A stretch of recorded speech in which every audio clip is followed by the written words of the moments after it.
What's happening, guys? My name is Adam, aka Speedy Spectrum, and welcome back to Let's Play and Dub Pokemon Fire Red. In the last episode, we defeated Blaine, the leader of Cinnabar Gym, and we won a Volcano badge.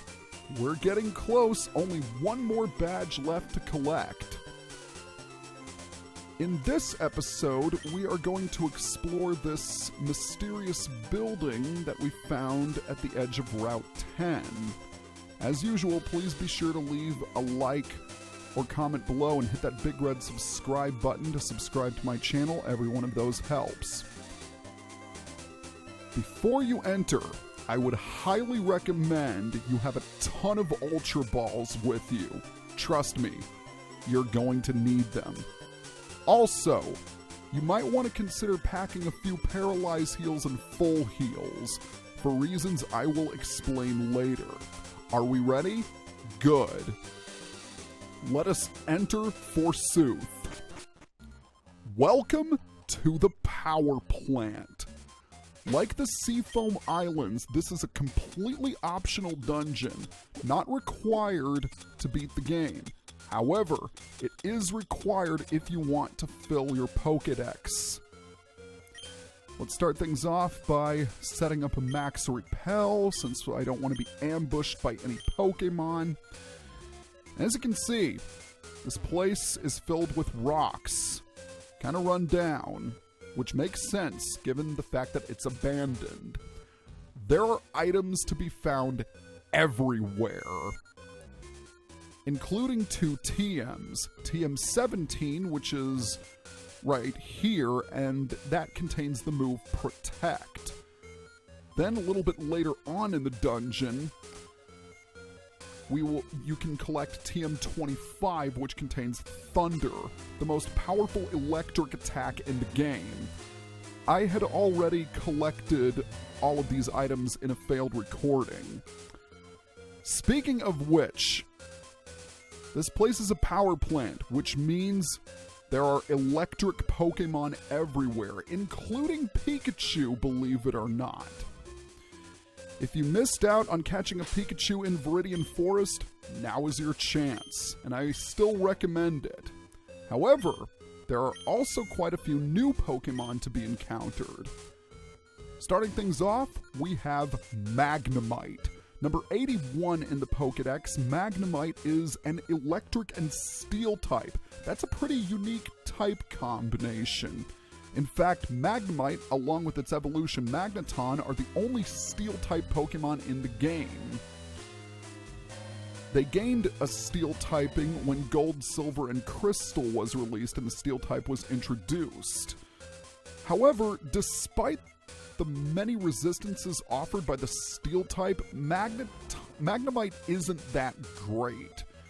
The main reason being is that it has a quad weakness to ground, which is one of the more common types in the game. Furthermore, both of its abilities aren't that great. Magnet Pull didn't get better until a couple generations later, and it's somewhat slow compared to other electric Pokemon. However, Magnemite does have respectable stats. Most notably, it's got good special attack. I guess if you're looking for a good special attacker, Magnemite can suffice, but if you're looking for a strong electric Pokemon, I'd recommend either Raichu or Jolteon. Now, if you look hard enough, you can even find Magnemite's evolved form, Magneton, which is number 82 in the Pokédex. Magneton has lots of resistances, being a steel type. It only has a 10% encounter rate in Fire Red, but a 15% encounter rate in Leaf Green, so it's a little more common there. Magneton also has a 5% chance of holding a magnet, which is a held item that increases the power of electric type attacks. Also, for some reason, despite the fact that Magneton and Magnemite are clearly shown with the ability to float through the air, they can be hit by ground attacks. I don't understand it. If there was any Pokemon at all that needed the Levitate ability, it's Magnemite and Magneton. That would really help them because it would eliminate their biggest weakness. But alas, no. One interesting thing about Magnemite is the fact that it can be found in Route 2 in Red, Blue, and Yellow. But here in the remake, only found in the power plant. Alright. I said earlier that I collected all of the items in the power plant. Almost. Because if we inspect this Pokeball, we can see that it is not an item, but it is in fact a wild Pokemon. Electrode. Number 101 in the Pokédex, Electrode is an electric type, as if that weren't obvious enough, and it's the evolved form of Voltorb. Electrode is extremely fast, as evidenced by that speed. I mean, look at it. This thing can practically outspeed every Pokemon in the entire game. And that's pretty much where the positives end for Electrode, as its other stats are pretty subpar. As far as abilities go, Static is definitely better than Soundproof. And that Electrode using Self-Destruct reminded me of something funny that I recently discovered. In the anime and video games, Electrode is infamous for using attacks like Self-Destruct and Explosion. But in reality, it's one of the worst users of the moves because of its low physical attack. By the way, up here is an Electrode, just in case you were wondering. In the classic games, sometimes Pokeballs would be disguised as Voltorbs, but here it's only Electrodes that are in disguise. One other thing I should mention is that in Red, Blue, and Yellow, the Team Rocket hideout theme played in the background, whereas in here it's the Pokemon Mansion theme. And I honestly don't know why they changed it. The Team Rocket hideout theme fit the area so much better, especially considering there was something good waiting for you at the end of the road. And we're actually going to find out more about that in a little bit. But before I do proceed, I need to talk about something important. For those of you who are playing Fire Red version like I am, take note. This is the only place where you can find and catch Electabuzz. Number 125 in the Pokédex, Electabuzz is an electric type, and it is extremely rare, only a 5% encounter rate. But if you catch one, it's a great Pokemon. Static is a nice ability, as we have seen throughout the project. It's also really quick, and believe it or not, unlike most electric types, it actually makes for a great mixed attacker. Granted, its special attack is a little bit higher than its physical attack, but it can use both types of attacks effectively. I recommend it a whole lot. It might take you a while to find, but when you do pick it up, it can become a serious powerhouse. Not only that, it's got a great move pool. Yes, it can learn special attacks like Thunderbolt, but it can even learn things like Psychic and Cross Chop. Its move pool is fantastic, but in order for you to get the, but you might have to breed it in order to get some of its better moves. But overall, Electabuzz is a fantastic Pokemon. The only thing that would make it better is if it had its evolution, which alas does not happen until Generation 4. Alright. We have to take a few more corners, but we are finally at the end. And look what is waiting for us. Does this look familiar? It should if you've seen the Seafoam Islands. Before you get too carried away, be sure to save your game. In fact, I'm going to go ahead and make it so Rasmussen is my leadoff Pokemon. Trust me, I'm gonna need Rasmussen in this fight. Or this boss fight, I should say. So let's go ahead and save the game.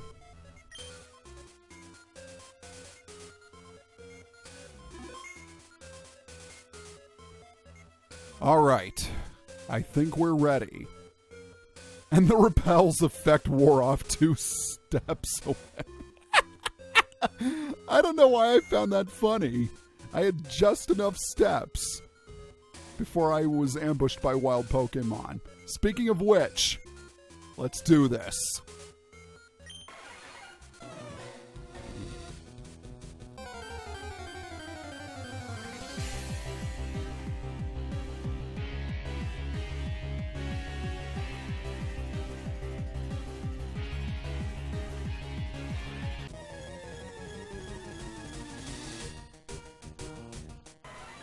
Ladies and gentlemen, I present Zapdos.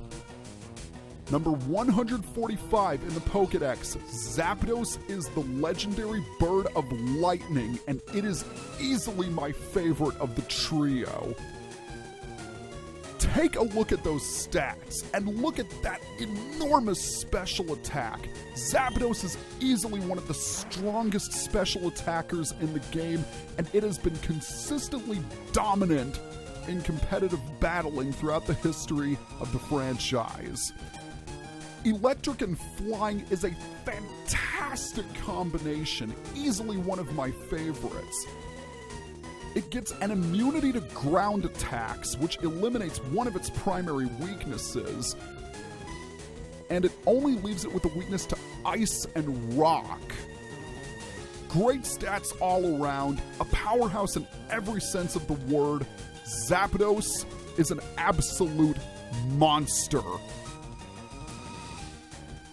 Just like the other birds, Zapdos is at level 50, and it has a catch rate of 3. This is why you want to pack some Ultra Balls. Alright, to start things off, I'm going to hit Zapdos with Rock Slide. And that actually did quite a bit of damage. Zapdos is armed with the moves Agility, Drill Peck, Detect, and Thunder Wave. That last attack is the reason why I recommended packing some Full Heals and Paralyze Heals. You are going to get paralyzed several times in this fight. Case in point, Amber's been paralyzed. And that's not good because I need Amber to get off a few quick attacks. The only damaging attack Zapdos has is Drill Peck. Static! Excellent! I was honestly hoping for sleep, but paralysis will work too. Right now, the main task I have is to whittle Zapdos' HP down to a point where I can capture it, and I think that's about as low as I'm gonna get it. So now is the time to start chucking Ultra Balls. I have 60 in my pack, and I have a feeling I'm going to need every last one of them. Case in point, it broke out. If you can, inflict a status condition on any of the legendary birds. That's going to make your endeavor much easier. Not by much, but any advantage you can stack in your favor, take it. Thankfully, most of the legendary birds are simply content to use agility, even if their speed won't get increased. I was honestly hoping I could put Zapdos to sleep, but paralysis should still be fine. And believe it or not, capturing the legendary birds was considerably more irritating in the classic games. Because in Red, Blue, and Yellow, when you threw a Pokeball at a Pokemon that was particularly difficult to catch, such as the legendary birds, there was a chance that you could actually miss the Pokemon. This applied to some other Pokemon as well, but mainly the 3 legendary birds. In order to actually catch the legendary birds, you needed to inflict a status ailment on them. It was a requirement. Thankfully, Pokeballs don't miss targets anymore, and that was thankfully removed from Generation 2 onward. But that doesn't make capturing these guys any easier. 1, 2, ah, man! I thought I had that. I thought I had that. Just as it was with Articuno, I don't recommend capturing Zapdos with the Master Ball, as frustrating as it may be. I've said it before and I'll say it again, there are quite a few Pokemon that are even tougher to catch than Zapdos due to a number of different factors. Rasmussen is sponging the damage nicely. Drill Peck isn't doing that much damage. My biggest concern is are my Ultra Balls lasting?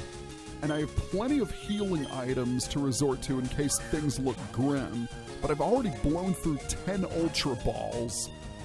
I always imagined Zapdos was the hardest of the 3 birds to catch, even though in reality they all have a catch rate of 3 in 255,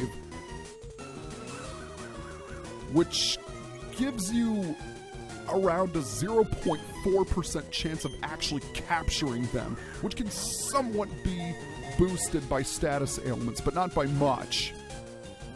Half the time it's busting out after 1 shake. And believe it or not, I actually failed the first recording because I ran out of Ultra Balls. I had only 40. And, I thought I had it. But as I was saying, I only had 40 Ultra Balls, and I used every single one of them. And Zapdos only shook 3 times once, and it managed to bust out. It's a frustrating experience, but you know, you gotta do it. If you're shooting for 150 Pokemon like I am. I managed to catch Articuno in about 30 after using about 30 Ultra Balls, but I've actually managed to see Zapdos get captured by a Pokeball, which is really incredible. Especially the odds of catching with a Pokeball are even lower than that of an Ultra Ball. 1? Come on, Zapdos. Don't be stubborn. I've already captured one of your legendary bird brethren. Why not join him? After all, it's perfectly happy sitting in my PC. And I just realized Rasmussen is running out of HP, so I better heal him. I have 2 max potions. I don't know if that's going to be enough. I am getting pretty worried, believe it or not. Ha ha! Your Thunder Wave has no effect on me, my good sir. Although I don't know if I should call you a sir because you don't have a gender. Regardless of 1, 2, 3, yes! Captured! That's what I'm talking about! Oh, well, I didn't expect that to happen. Here we are, Zapdos, the electric Pokemon, one of the legendary bird Pokemon. While it is flying, it makes crackling and snapping sounds. Woo! We did it! Oh, man. I was genuinely terrified that I wasn't going to catch it. How many Ultra Balls did I use? I had 60, and I used 20. Believe it or not, I used fewer Ultra Balls to catch Zapdos than I did Articuno. I'm kind of stunned. I always have the most trouble with Zapdos. Anyway, next time on Let's Play and Dub Pokemon Fire Red, we are going to head back to Cinnabar Island to talk to Bill. See you guys next time.